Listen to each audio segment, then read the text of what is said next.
Je vais mettre maintenant les boutons sur les tiroirs. Eh bien, on a plusieurs possibilités de pouvoir le faire, soit de créer directement le bouton, c'est ce qu'on va faire là, soit de le prendre dans une bibliothèque. Donc on va déjà créer celui-là de bouton. Donc je vais prendre cette matière.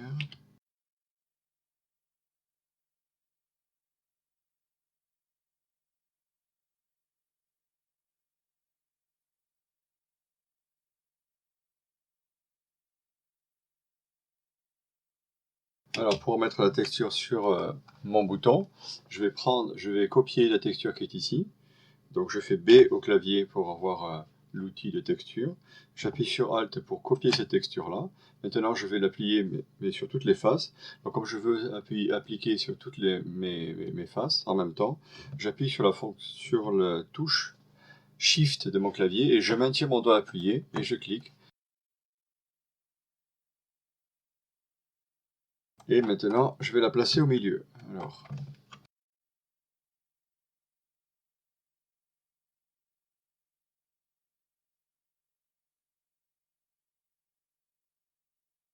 voilà pour ce bouton. Ça doit être les trois mêmes. Bon, allez hop, je vais faire pareil ici.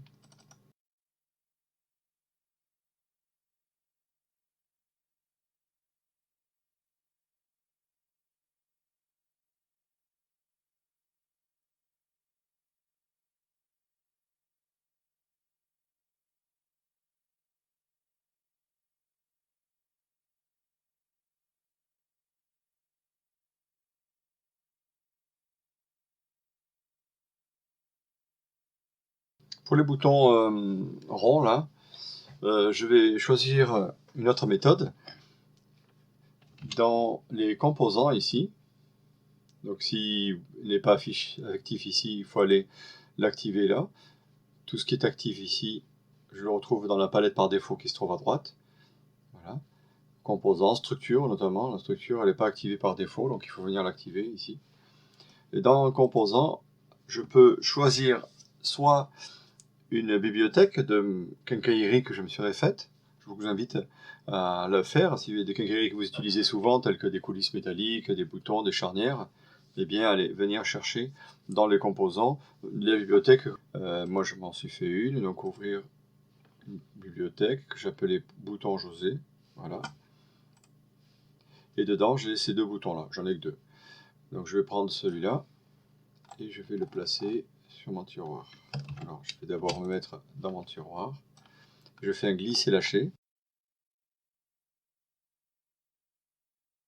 Et après, je vous dis où est-ce que j'ai trouvé ce bouton. Donc ça, c'est quelque chose que vous fabriquez vous-même. Soit vous le trouvez chez des quincailliers et vous donne les fichiers escapés. C'est le cas, par exemple, les fichiers Bloom, tels que les coulisses métalliques et les quincailleries. Et donc après, il suffit de soit aller chercher la bibliothèque ou de créer votre propre bibliothèque. Moi, je suis allé chercher dans 3D Warehouse, ici, là. Donc là, bon, il faut avoir un compte, il faut se connecter. Hein. Si vous n'êtes pas connecté à Trimble, ben, il faut créer un compte, c'est gratuit.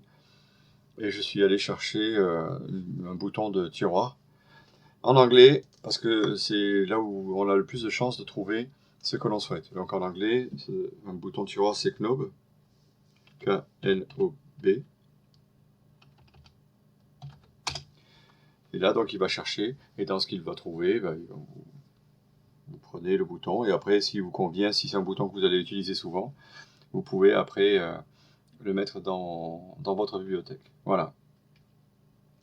Alors, moi je vais prendre celui... Donc là, quand on clique sur la maison, en fait, il y a tous les composants qui ont été créés. Les arrière-tiroirs, les côtés, on a vraiment tous les boutons, tous les composants qui se trouvent à l'intérieur de ce modèle.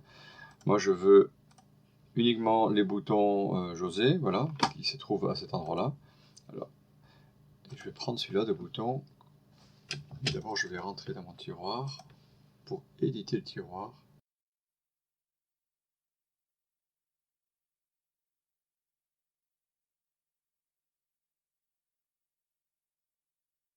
Voilà, pour mes boutons. Bon, bah, Pas folichon, je pense que je pourrais mettre, je vais récupérer d'ailleurs cette texture ici, là. La texture de ce bouton, voilà. Rendre texture unique, et je vais aller dans mon bouton, celui-là, là, et je vais y appliquer la texture que je viens de créer. Le raccourci clavier c'est B, voilà ma texture, je l'applique là-dessus, et j'enfonce la touche Shift pour mettre sur tout le bouton. Bon, il me l'a mis là aussi, mais c'est un peu blanc. Allez, on va pas la peine de perdre de temps sur ce bouton. Et maintenant, je vais mettre la petite charnière ici. Alors, je vais la chercher sur 3D Warehouse. Comme je l'ai dit tout à l'heure, il faut s'inscrire sur Tremble. Et sur Tremble, l'inscription est gratuite. Donc, c'est sur Tremble que l'on dépose les modèles. Donc, une fois que vous avez fait quelque chose, vous pouvez le déposer et le mettre à la disposition de la communauté gratuitement. Et n'importe qui pourra le télécharger. Mais moi, je vais faire pareil. Je vais voir s'il y a des charnières ou pommelles. Là, je vais... En anglais, ça se dit hinge. Hinge, je sais pas comment on dit.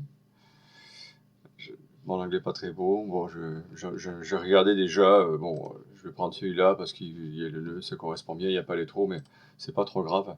C'est juste pour le visuel.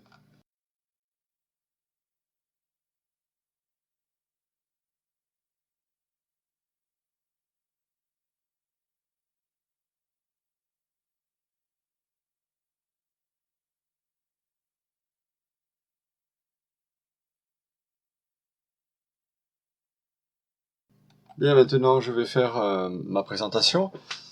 Donc, pour faire une présentation client, je vais prendre uniquement la commode. Donc ça m'a servi uniquement pour le travail que j'ai fait là, c'était uniquement pour récupérer la matière. Donc je n'ai plus besoin de ça. Je vais le masquer.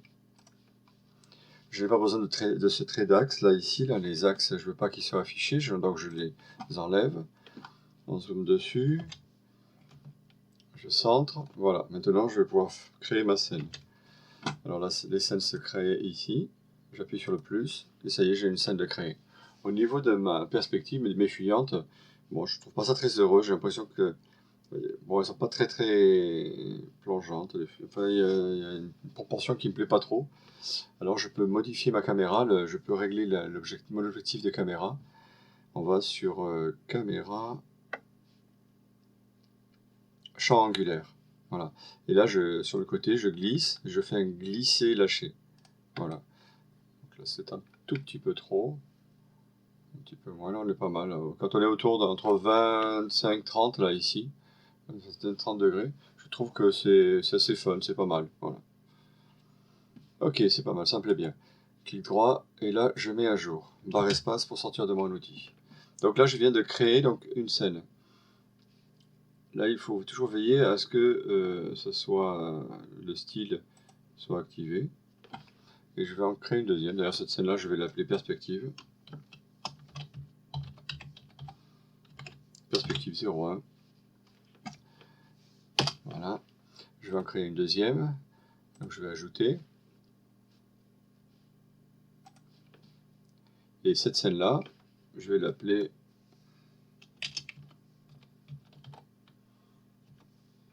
qui 01. Peut-être que j'en aurai deux, je sais pas. Et là, je le mets à jour.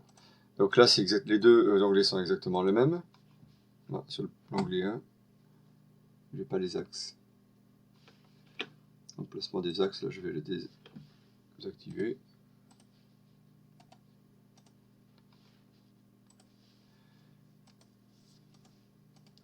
Et sur cet onglet-là, sur cette scène-là, je vais changer le style. Je vais mettre un style où je voudrais qu'il n'y ait pas de couleur, mais uniquement les arêtes.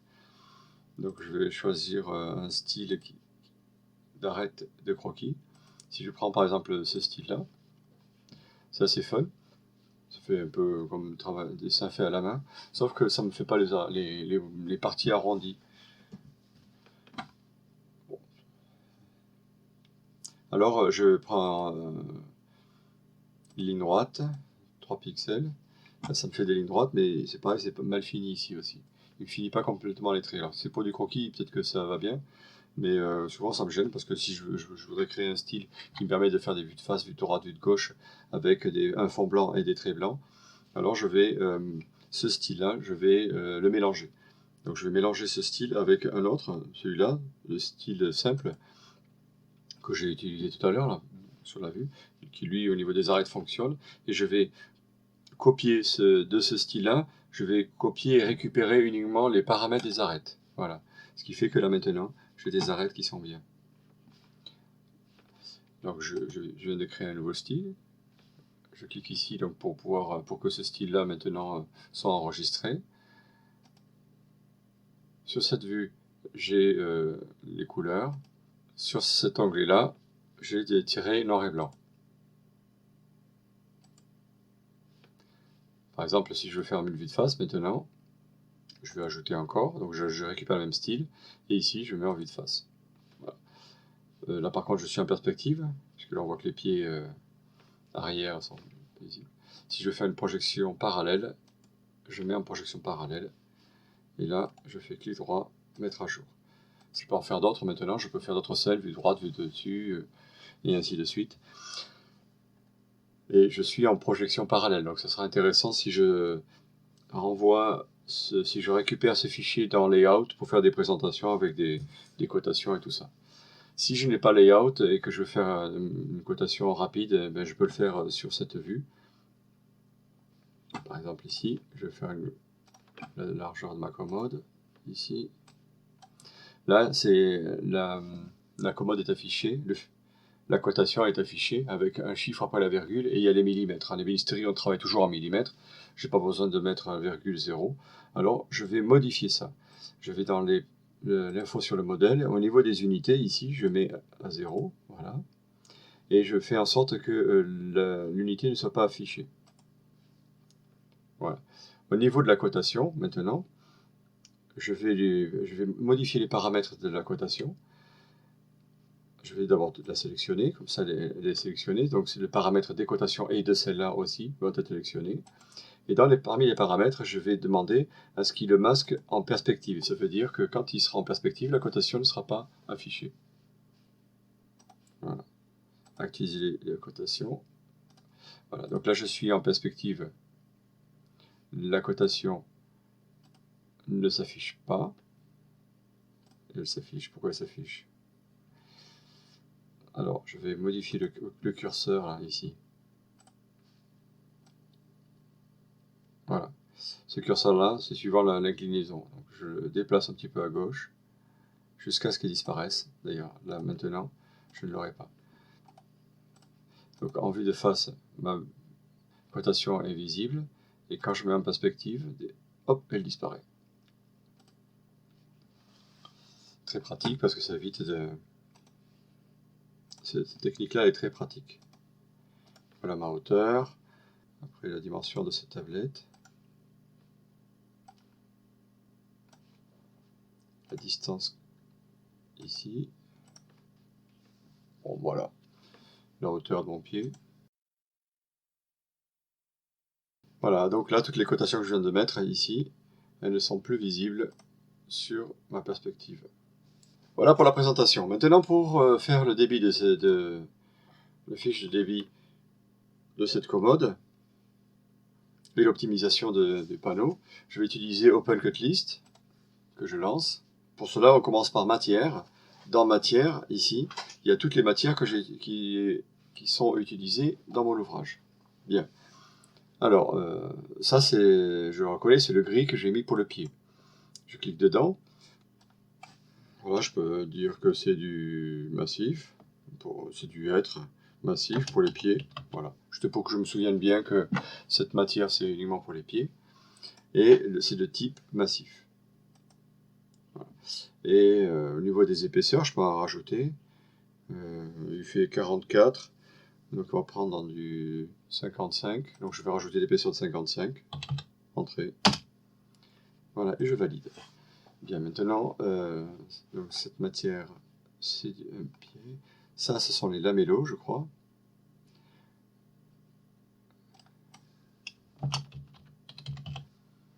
le reconnais parce que c'est un être un peu foncé à chaque fois, il a cette couleur-là. Ce sont des lamellos.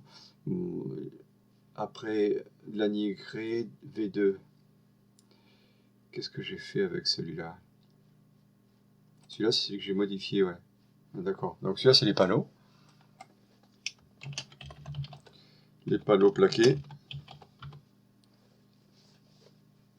De type panneau. C'est du 22, donc c'est bon, là j'ai du 22.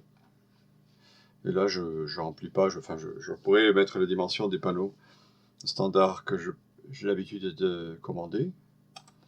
Là, c'est pour l'exemple, donc je ne le fais pas. Et puis, l'anigré, ici, celui-là, c'est pour le CP. CP de 5. Et je lui donne la matière panneau également. J'ai 5 mm, c'est parfait. Massif. J'ai utilisé du hêtre.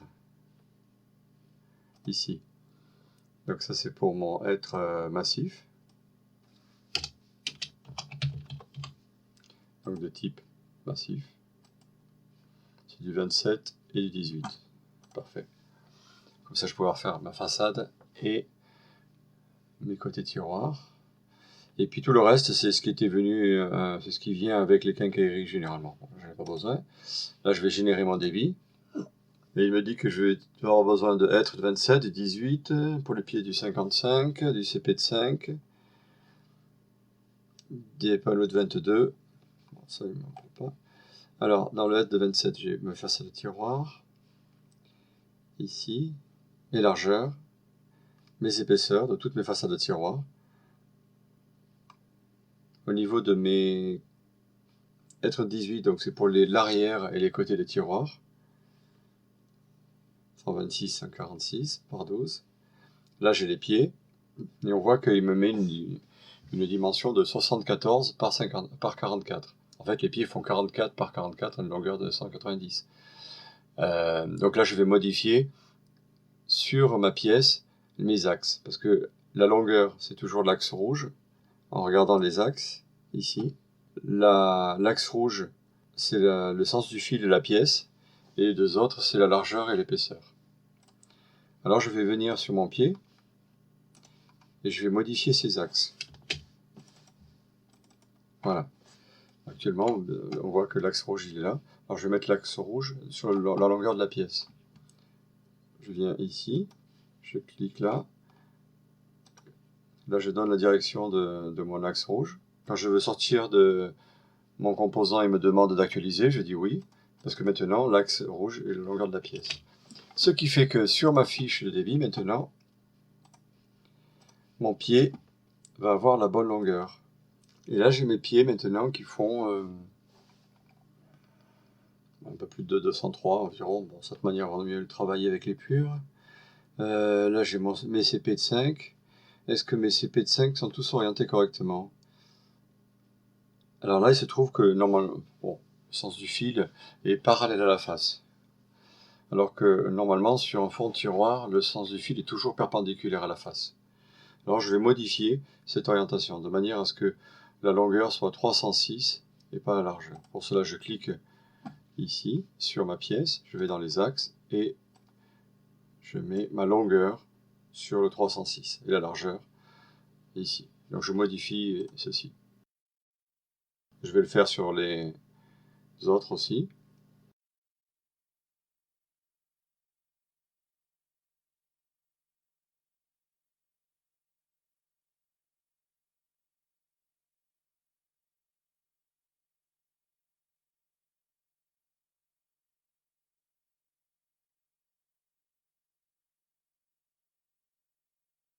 Alors au niveau des textures, ici, toutes les textures sont mal orientées par rapport au sens du fil. Alors que dans OpenCutList, les pièces de bois sont bien orientées correctement. Il faut savoir que sur OpenCutList, la longueur, c'est l'axe rouge. Donc ça n'a pas l'air de correspondre. Je vais voir bientôt là dans les matières. Et je pense que dans la matière, l'orientation ne doit pas être bonne. Panneau plaqué. Là, je viens dans texture ici. Et le sens du fil est vertical alors que là, donc je vais modifier là. Je vais me faire en sorte que le sens du fil correspondent à ça. Voilà, la flamme en direction de la flèche. Je valide.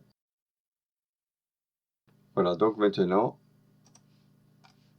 le sens du fil est bien respecté sur les panneaux, sauf cela. Je ne sais pas pourquoi encore, je vais essayer de trouver. Alors, pourquoi celui-là est mal orienté au niveau du sens du fil? Ah oui, à cause de ça. Donc là, je vais mettre 700 par 340. Je valide. Et le sens du fil n'est toujours pas changé.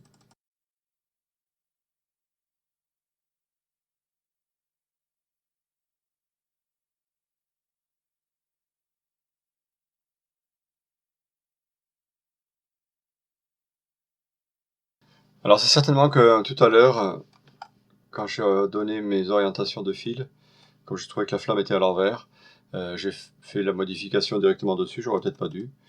Donc clic droit, là sur ma texture, position, et là, puis faire pivoter à 90 degrés. Voilà.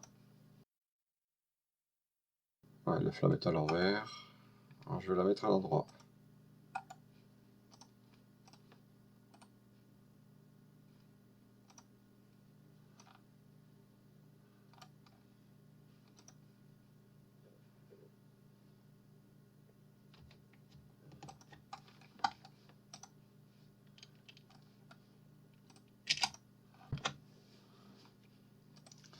Maintenant que la fiche de débit est complète, donc j'ai la possibilité bien sûr de l'exporter ou de l'imprimer, je vais faire le calpinage par rapport à ma dimension des panneaux, parce que c'est tout l'intérêt du logiciel. Pour le panneau de plaqué de 22 mm, si je veux faire mon calpinage, je clique ici et je calpine. Voilà, donc il me fait mon débit. Donc là, je crois que j'ai oublié de lui dire que le sens du fil doit être respecté. Alors je reviens dans matière et les panneaux. Ici, là j'ai marqué pas de fil, je vais prendre fil sur la longueur. Le fil suit la longueur, comme ça suit bien son fil. Je peux faire pareil pour le CP de 5. Parfait. Alors maintenant je fais le débit, voilà, je génère. Il est généré.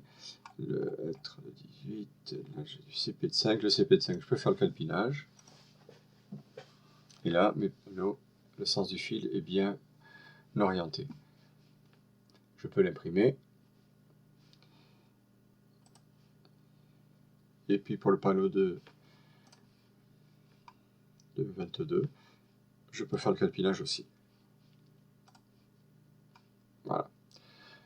Si je veux plaquer les champs, eh bien dans ce cas-là, par exemple les panneaux horizontaux, celui-là, là. Il y en a deux, c'est cette pièce-là. Donc là, je vais plaquer le champ qui se trouve devant et derrière. Alors je viens ici sur champ et je clique en haut et je vais appliquer la matière. Donc là, la matière, elle n'est pas créée, donc je vais la créer. Je vais lui donner, je vais l'appeler champ. Je vais lui donner une couleur. Il va faire 2 mm d'épaisseur. Là, j'ai mes dimensions standards. Voilà, mon champ est créé.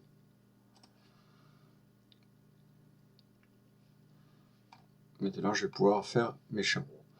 Alors, sur ces panneaux-là, j'ai un champ à mettre devant et derrière.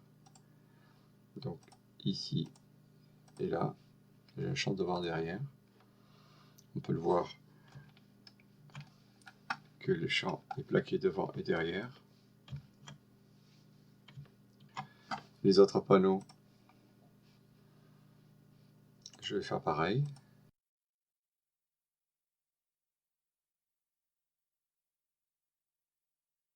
C'est le panneau intermédiaire. Alors là, je dois plaquer uniquement sur le devant. Et le devant, c'est là où il y a le trait rouge, là, l'axe rouge ici. Ça, c'est le devant. Au début, je pensais que c'était ici le devant, mais non, le devant est là derrière. Bon, c'est un peu pas très logique tout ça, enfin moi ça me paraît pas logique. Alors, je valide, et ça y est, le champ est plaqué, parfait. Donc là je vais plaquer tous les autres champs.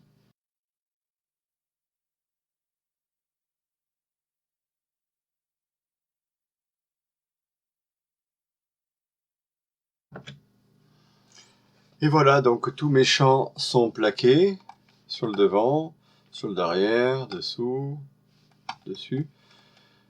Il ne me reste plus qu'à générer ma fiche pour les panneaux. Et là, donc, il va me générer la fiche avec en comptant les champs en moins. Donc, les panneaux seront plus étroits. Voilà, je fais mon calpinage. Et là, les champs ont été déduits des dimensions. Et du coup, j'ai mes champs aussi, là. Avec toutes les longueurs, ça peut me permettre de connaître, bien sûr, toutes les longueurs de champs dont je vais avoir besoin pour réaliser ce meuble.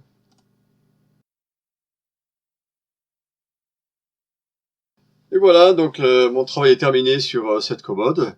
J'espère que cette vidéo vous a plu et qu'elle va vous permettre de progresser dans l'utilisation de l'outil SketchUp ainsi que ses différents plugins. Je vous remercie, à bientôt.